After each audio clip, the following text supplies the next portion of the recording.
नमस्कार আমি পলাশ বলছি। আমার বাড়ি হলো সুবলগাছ পালপাড়া। আর আমি মেদগাবাদে এসেছি সাপ রেস্কিউ করতে।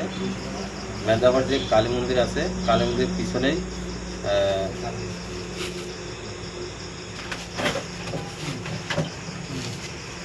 এই যে এই ভাই আমাকে ফোন করছে।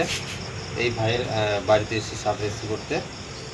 এটা দেখুন সাপ থেকে রেস্কিউ করছি, ভিডিও করতে পারিনি। এটা দেখেন, এটা হলো কৃষ্ণ কালাস, খুব বিষাক্ত একটি সাপ, এশিয়ার দুধের সবথেকে বিষাক্ত সাপ।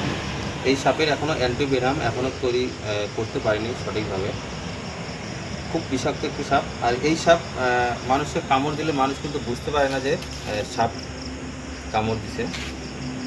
এই ভাই আমাকে ফোন করার সাথে সাথে আমি চলে এসেছি।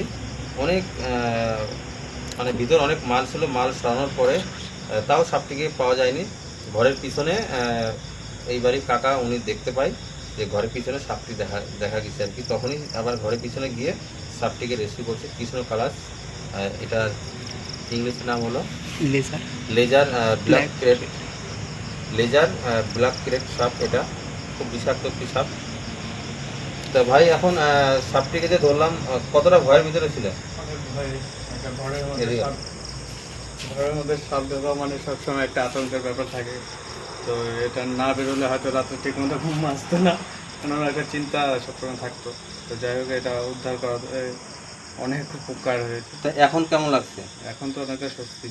তা যাই হোক, কয়দিন আগেও এই বাড়িতে ইনার মাকে সাপে কামড় দিয়েছিল।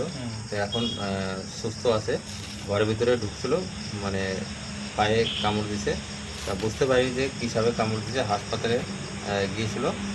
যাই হোক, এখন সুস্থ আছে। আমি সবসময় সবাইকেই বলি যে সাপ কামড় দিলে কখনোই ওজার কাছে যাবে না, যত তাড়াতাড়ি পারবে সরকারি হাসপাতালে যাবে। কেন, সরকারি হাসপাতালে গেলে লোক অবশ্যই বাঁচবে, কেননা মরবে না। আর অযথা যদি ওদের কাছে যান কিন্তু কখনোই বাঁচতে পারবেন না। তো চলো, সাপটিকে আমি ফরেস্টের কাছে সাপটিকে হ্যান্ড ওভার করে দেবো। চলো, নমস্কার, জয় হিন্দ।